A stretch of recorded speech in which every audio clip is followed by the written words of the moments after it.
Marami tayong makukuhang health benefits sa pagkain ng kalabasa. At isa na roon na lagi sinasabi ng lola ko ay pampalinaw ito ng mata. Contains fiber, vitamin C, at marami pang iba. Alam naman natin na marami din dito na may ayaw, mapabata man or matanda.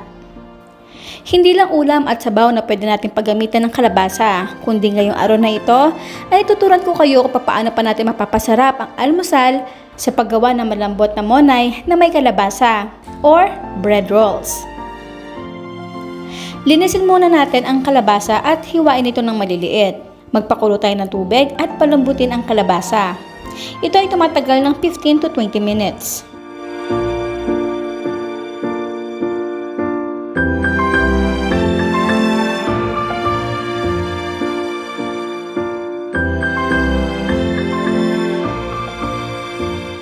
I-mash ito and set aside.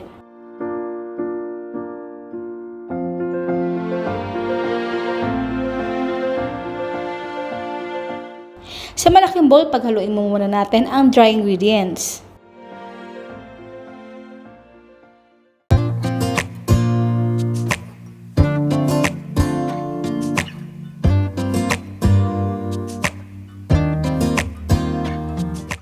Then, ilagay na natin dito ang wet ingredients.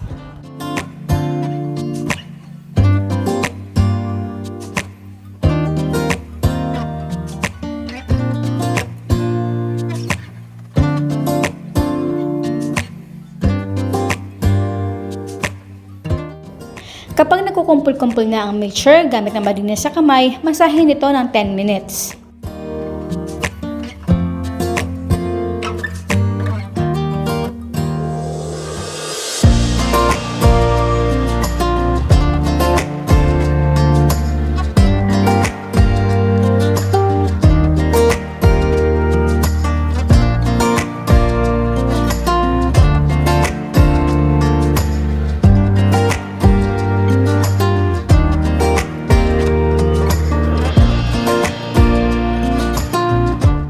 Cover and keep in warm place for 1 hour or hanggang sa mag-double na ang size ng ating dough.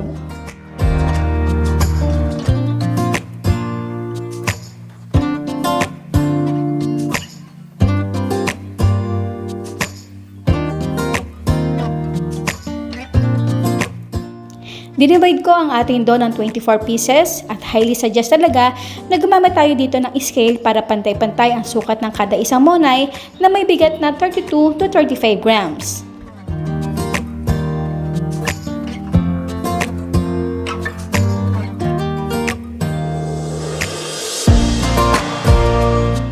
Kada isang set na nilagay ako dito ng 6 na pirasong monay.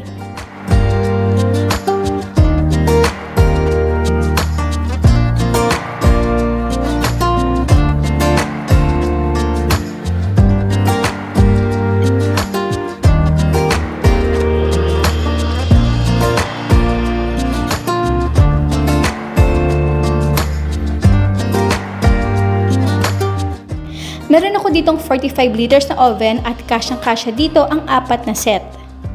Again, keep this in warm place for 2 hours na walang takip.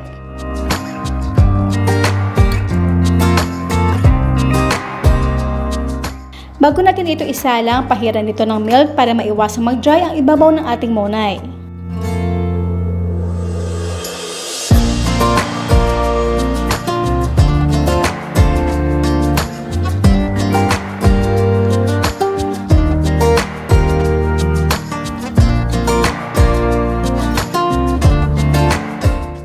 I-bake ito sa ating na preheat ng oven na 180 degrees Celsius for 15 minutes.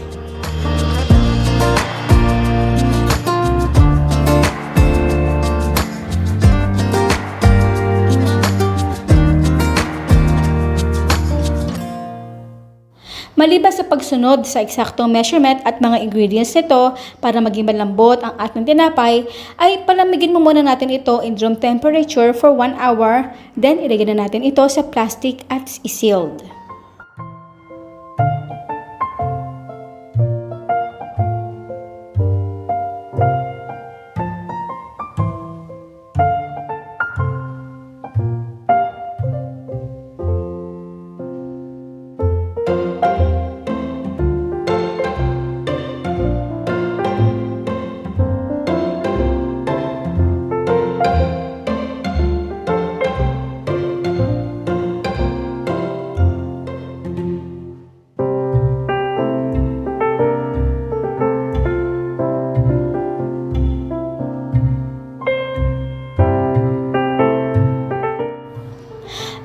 naman ng karaniwang homemade na tinapay ay tumatagal ng 3 to 5 days in room temperature.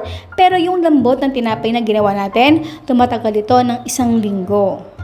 So after ng 4 to 7 days after natin ito magawa, may matitira talagang tinapay at i-check natin bago natin ito kainin kasi natural lang na may amagin talaga sa mga tinapay na ginawa natin, lalo na sa maiinit na lugar.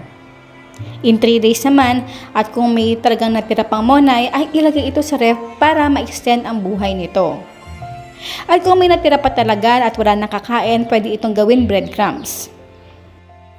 Itong recipe na ito ay tamang-tama sa 4 hanggang 6 na miyembro ng pamilya. At dito nga pala sa Ang Sarap, grabe, ang dami-dami na natin nagawan iba't ibang klaseng bread. Meron tayong no oven bread, meron tayong steam bread, meron tayong baked bread, at iba't iba pang talagang flavor. Kung gusto niyo mapanood, nakikita yung clip sa taas, mag-show up dyan, or ang link sa description box. Maraming po salamat sa inyo lahat, and bye!